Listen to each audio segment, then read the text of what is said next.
is not this is a fairy tale over here with this Obama guy. It really is.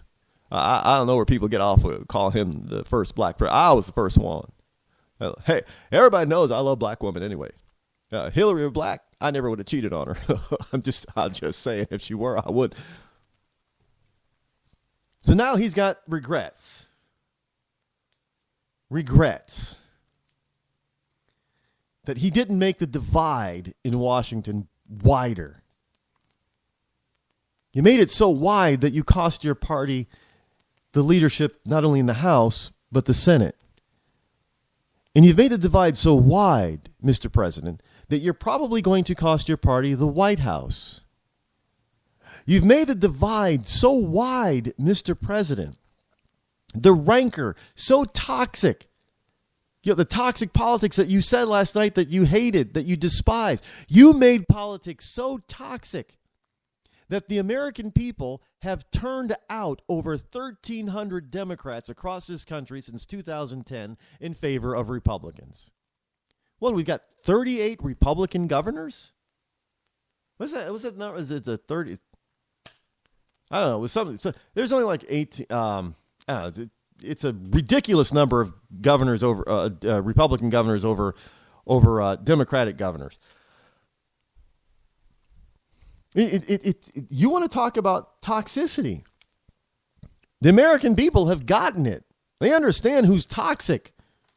They understand that it is you and the Democrats who are toxic, which is something that the Republican establishment needs to understand. The American people have told you what they want you to do, and you're up there saying, well, we don't have the power to do it. We're kind of afraid. Why? We've given you the power in so many different places, and we've given you so many messages. We've told you so many times what we want you to do and how you should be doing it and when you should be doing it, and yet you still don't do it because you're still afraid of the media, of Obama. We got it. We've given you everything that you've asked for, and now we're probably going to give you the White House too, and you're still going to sit back, well, we can't do this, we can't do that. I have never seen a minority power give a press conference and say, we got more than we asked for when it comes to the budget process. I don't know how that happens. I don't know how you can allow the president to stand up at the State of the Union address and say, yeah, we've cut the growth of medical costs. Really? People's premiums have doubled and tripled. Their deductibles have doubled and tripled. And yet somehow you're claiming you've cut the growth of the cost of health care?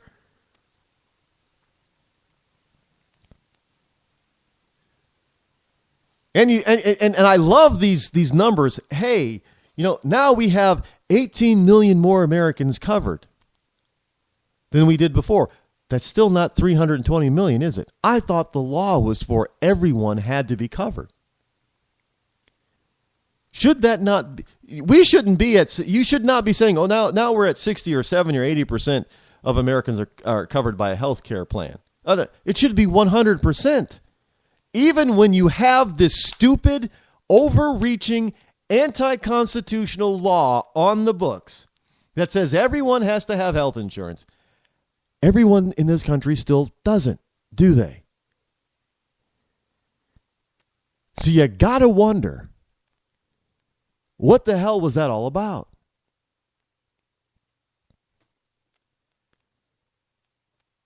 And I don't hear anybody on the right saying that. Look, hey, granted, sure, because it's the law, these people have to have it. But even with the law, we're still not at 95 or 100% coverage, are we? Why is that, Mr. President? Why is that? Because frankly, that's not the way it was intended. The whole plan and the intent is to go for a single payer system. Don't let them fool you, American citizens. They have said it on tape over and over that the goal is to eventually get to a single payer system. Barney Frank has said it.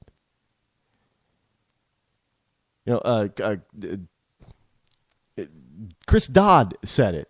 Hillary Clinton has said it. Numerous Democrats have said that the goal, and they're on tape as saying it, that the goal is to eventually get to a single-payer system. Elizabeth Warren has said it.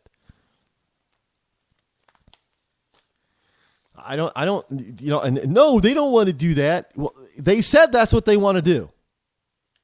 So don't argue with me about it. Go argue with the people who said it and tell them that that's not what they meant. And they'll look at you like you got two heads, even though they already have two heads. By the way, are you wanting to say no to health insurance but not be penalized with a mandated tax fine under the Obamacare or a.k.a. Affordable Care Act, a.k.a. Hillary Care, a.k.a. Romney Care, all that kind of care, government care? Now, the government wants you to think that you have no choice and that you will be punished for not having health insurance, and in most cases, you probably will. But you don't have to go or listen to the old pay out or pay up scenario that is being essentially said by the government and by this administration. There is a way for you to be able to say, hell no, you won't go, and you can get away with it. But you got to go to stopobamacaretaxnow.com to find out more. Again, that's stopobamacaretaxnow.com. If you don't want to be controlled by the federal government, then you need to find out your rights, even under this unconstitutional law. And that is, the way to do that is to go to stopobamacaretaxnow.com.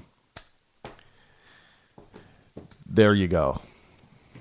Hey, folks, when you got to ask yourself, why the hell do they think that they need to do all of this for you and your family?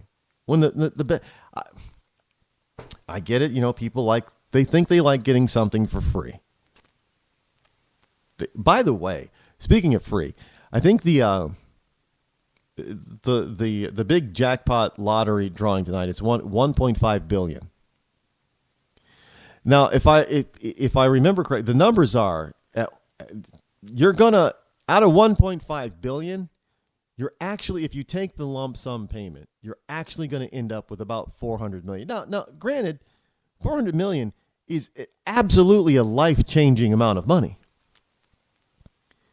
But it's kind of misleading, and it's a double whammy, because understand that the lottery is a tax. It's a voluntary tax. Really, it is. It's administered only by government. The money goes to government. Government decides how to dole out that tax money. It's a tax. And so when you win the jackpot, the government is going to come back and say, well, you know what?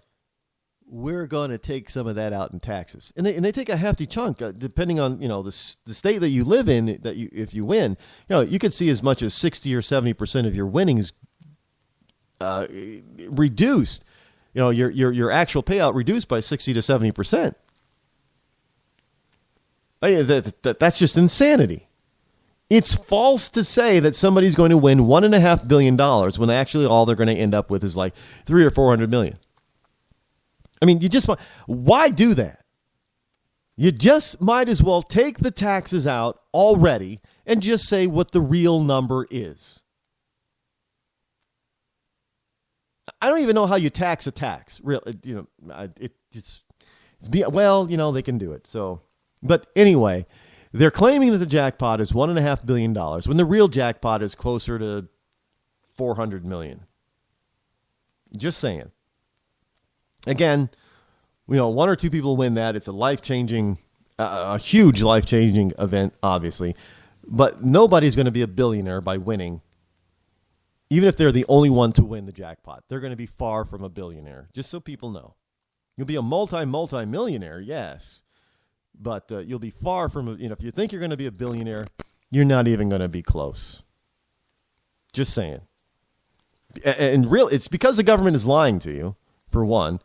And two, because they're going to tax something that's already been taxed, essentially. Fed and state, if your state has an income tax, they're going to get their piece of it too. By the way, St. Louis Rams are going to go. This is just getting insane. Hey, NFL, get your team situated. The St. Louis Rams are going to return to Los Angeles for the 2016-2017 season. I kid you not.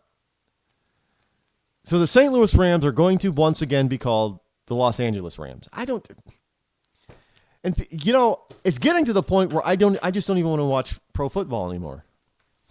Don't get me wrong, I still love the Pittsburgh Steelers, and I will watch them when I have the time to watch them, but that desire to really sit on a Sunday afternoon and watch pro football is gone for me. And I know that's not, they keep gaining audience share. Monday night and Thursday night football is still huge, but people are getting a little bit tired of this NFL shenanigans now. They want the drama to be on the playing field. But most of the drama for the NFL is coming off the playing field. And it's just getting tiresome. And you're going to wear out your fans, and they're going to stop watching. I mean, look, I got tired of pro baseball going on strike all the time, so I just said, the hell with it. I'm not even going to bother with it anymore. And I've gone to, Red Sox games because somebody else has bought the tickets to go to Fenway Park. But I have not watched a pro baseball game on my own. I'm going to watch a game. Since probably 1992, 94, somewhere around there. A lot of Americans are like that, too. I'm not the only one. So, and this is what's happening with basketball. I can't remember the last time I really watched a pro basketball game. I'm just sick of the shenanigans of basketball. I'll watch college before I'll watch pro. Again, a lot of Americans are feeling that way. And I'm getting that way.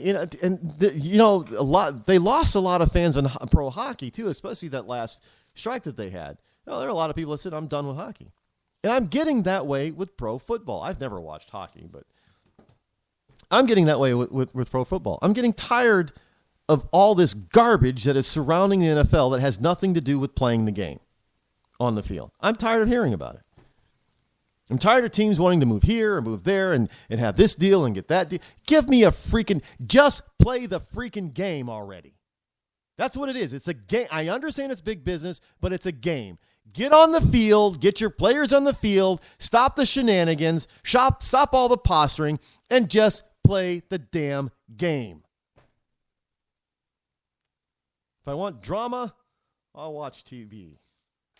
I'll turn on Lifetime Network. Is the Lifetime Network still on the air? By the way, do they still have? I don't watch Lifetime, so it wasn't that Oprah's net. Did Oprah take over? I don't know. Oprah's her own network, right?